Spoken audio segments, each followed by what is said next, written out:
안녕하세요. 김성길 목사와 함께하는 사람 이야기 제2단원의 G7 과정입니다.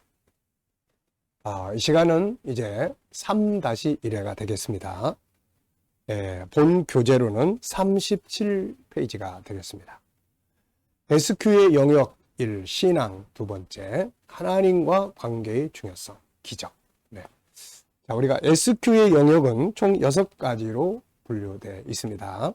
37쪽을 보시면 첫째는 신앙의 영역, 둘째는 정체성의 영역, 세 번째는 올바른 가치의 영역, 네 번째는 행복의 길의 영역, 다섯 번째는 위기 극복의 영역, 여섯 번째는 공동체 정신의 영역. 이렇게 우리가 영성재능 그러면은 이렇게 6가지 영역을 기억하시면 되겠고요. 지금 그 중에서 우리가 첫 번째 영역, 신앙 SQ, 하나님과의 관계의 SQ를 우리가 지금 살펴보고 있습니다. 세상에서 다루는 영성재능에는 일단 신앙이 없어요. 거기는 본질을 추구하는 이런 가치 추구 이런 건 있지만 신앙이 없어요. 근데 신앙을 바르게 알지 못하면 올바른 영성재능을 키울 수가 없습니다. 왜냐하면 모든 것이 바로 이 신앙에서부터 나오는 것이기 때문에 그렇습니다. 그래서 우리 KDM에서 우리 G7에서는 영성재능을 다룰 때 첫 번째로 다루는 것이 신앙생활입니다. 바로 신앙 SQ예요. 그래서 전 시간에는 우리가 신앙 SQ가 얼마나 중요한가 이 이야기를 쭉 나눴고요. 이 시간에는 자, 신앙 SQ가 발전을 하면 얻는 것들이 뭔가 이런 부분에 대해서 좀 설명을 하는데요. 첫 번째가 바로 기적이 일어난다. 기적이라는 것이 일어난다. 이 기적에 대해서 이 3장에서는 말씀을 나누겠습니다. 그러니까 신앙의 SQ가 발전을 하면 그 현장에서 때로 기적의 역사들이 일어나게 된다는 거죠. 왜냐하면 하나님이 역사를 하시기 때문에 그렇습니다. 자, 신앙 SQ의 기능 중에 하나는 기적이다. 기적은 사람의 힘으로 일어나는 것이 아니라 하나님의 힘으로 이루어진다. 중요한 것은 기적의 하나님으로 일하시게 하는 것이 바로 신앙 SQ의 능력이다. 그러므로 기적을 만들 수 있는 영적 SQ의 재능을 우리는 성장시켜야 합니다. 자, 기적이란 무엇일까요? 뭘 보고 기적이라고 할까요? 자, 우선 여기에 기적의 의미는 기알기, 발자취, 적, 상식을 벗어난 기이하고 놀라운 일, 이렇게 정리를 해놨습니다. 기적은 인간의 상식을 벗어나서 일어나는 어떤 사건이죠. 이것은 사람의 영역이 아니고 하나님의 영역이라고 말할 수 있죠. 자, 수많은 기적을 보여주고 있는 성경. 우리가 사는 세상은 수많은 어려운 일들이 많습니다. 이 중에 어떤 것들은 인간의 지혜와 경험, 방법들을 가지고 해결할 수가 있죠. 그러나 어떤 부분은 인간의 힘으로 해결할 수 없는 것들도 아주 많습니다. 그래서 기적이 필요하다는 거죠. 구약과 신약 성경 전체는 하나님이 이루신 수많은 기적을 보여주고 있습니다. 자, 인생을 살아가면서 내 생각과 내 힘으로만 인생을 사는 것은 역부족이에요. 가다 보면은 기적이라는 게 필요한 때가 있거든요.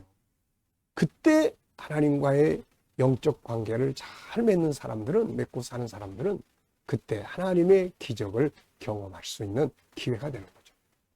자, 구약 성경에서 나타나고 있는 기적들을 쭉 정리를 해보면, 자, 우선 천지 창조의 기적이 있죠. 아무것도 없는 세상에 천지 창조, 무에서 유를 창조하신 기적. 이스라엘 백성들이 애굽에서 나와 가나안 땅을 향해서 갈 때 수많은 기적들이 일어납니다. 홍해 바다가 갈라지는 기적, 하늘에서 만나가 내리는 기적, 반석에서 물이 나오는 기적, 아말렉과 싸워 이기는 기적, 땅이 갈라져 고라와 다단을 심판하는 기적, 요단강이 갈라지는 기적, 여리고가 무너지는 기적, 태양과 달이 멈춰지는 기적, 사사시대에 나타났던 기드온의 기적, 엘리야와 엘리사 시대의 기적, 3년 6개월 동안 마르지 않던 떡반죽 그릇의 기적, 죽었던 아들이 살아나는 기적, 하늘에서 불이 떨어지는 기적, 문둥병자 나아만의 기적, 선지자 생도의 가정에서 일어난 기름병의 기적, 엘리사 시대에 나타났던 여러 기적들, 그리고 히스기야에게 나타났던 기적, 태양이 뒤로 15도 물러갔던 기적, 그리고 그의 수명이 15년 동안 연장되고 다니엘 시대의 사자굴 속의 기적, 사드락 메삭 아벳느고가 불 속에 들어갔는데 머리털 하나 상하지 않는 기적. 이 세상에는 때로는 사람이 어떻게 할 수 없는 상황들이 벌어지죠. 이때 신앙 SQ는 기적을 만들 수가 있습니다. 얼마나 중요한 것입니까, 이거? 이것이야말로 SQ의 가장 큰 재능이죠. 또 신약 시대로 넘어와 보면은 예수님을 통해서 일어난 기적이 얼마나 많습니까? 자, 예수님 시대, 예수님이 세상에 오셔서 행하신 것은 말씀 증거와 기적의 능력을 행하시는 일이었죠. 수많은 치유의 기적, 귀신이 쫓겨나가는 기적, 죽은 자가 살아나는 부활의 기적, 물이 변해서 포도주가 되는 기적, 오병이어 칠병이어의 기적, 갈릴리 바다의 풍랑을 잠잠케 하신 기적, 베드로가 고기를 2배나 잡는 기적, 주님의 탄생, 죽으심, 부활, 승천은 인간의 지식으로 설명할 수 없는 기적이었죠. 그리고 이제 예수님이 승천하신 다음에 성령의 시대를 맞이해가지고 또 수많은 기적들이 일어납니다. 예수님이 승천하신 이후 성령이 임하셨는데 이때부터는 제자들을 통해서 기적이 일어나기 시작을 했죠. 성령의 임재는 사람이 설명할 수 없는 기적이었죠. 성령의 임재는 사람의 영혼 내면의 세계를 바꿔놓고 두려워 떨던 사람들이 담대해지는 기적이 일어나고 각종 은사들이 나타나는 기적, 이런 것들은 인간의 과학이나 지식을 가지고 설명할 수가 없는 부분들입니다. 안진뱅이를 고치는 베드로의 기적, 수많은 환자들이 치료받는 기적, 아나니아 삽비라가 징계받아 죽는 기적, 베드로가 살린 죽은 자의 부활의 기적, 감옥에서 나가게 되는 기적, 매를 맞으면서도 기뻐하는 기적, 스데반의 순교의 현장에서 일어난 기적, 바울을 통해서 일어났던 수많은 또 기적들이 있죠.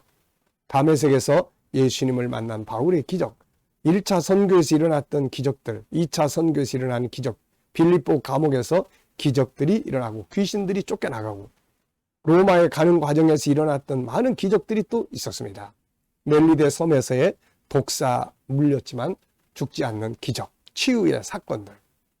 그리고 이제 오늘 우리 시대 역시 이런 기적들이 계속 반복되고 있는 거죠. 지난날에 있었던 기적들이 오늘날 역시 동일하게 일어나고 있는 거죠. 예수님은 이 말씀을 제자들에게 주셨습니다. 요한복음 14장 12절에 내가 진실로 진실로 너희에게 이르노니 나를 믿는 자는 내가 하는 일을 그도 할 것이요 또한 그보다 큰 일도 하리니 이는 내가 아버지께로 감이라. 너희가 내 이름으로 무엇을 구하든지 내가 행하리니 이는 아버지로 하여금 아들로 말미암아 영광을 받으시게 하려 함이라. 내 이름으로 무엇이든지 내게 구하면 내가 행하리라. 마가복음 16장 17절 믿는 자들에겐 이런 표적이 따르리니 곧 그들이 내 이름으로 귀신을 쫓아내며 새 방언을 말하며 뱀을 집어 올리며 무슨 독을 마실지라도 해를 받지 아니하며 병든 사람에게 손을 얹어즉 나으리라 하시더라. 지금도 이런 기적들이 다양하게 각 나라에서 일어나고 있는 거죠. 치유와 자유의 역사, 또 계시의 역사, 신령한 은사, 성령 충만한 성령 체험의 기적의 역사. 저도 이제 목회를 시작하면서 그때 당시에 참 많은 기적들을 경험을 해봤습니다. 귀신이 쫓겨나가는 역사, 또 뭐 아픈 사람이 낫는 역사, 또 성령이 불과 같이 임하는 그런 역사들. 그러니까 기적은 이 SQ, 영성 재능 중에서도 신앙의 영성 재능의 현장에서 벌어지는 거예요. 그래서 우리가 영성 재능을 다룰 때 항상 하나님과의 관계를 갖는 신앙 SQ를 아주 중요하게 다루고 우리 아이들이 이 영역의 신앙의 재능이 발전할 수 있도록 권고하고 가르치고 해야 되겠습니다. 그러면 이 속에서 기적이 일어날 수가 있고 삶을 승리할 수가 있게 되는 것이죠. 자, 이 시간은 여기까지 하고 마치겠습니다. 감사합니다.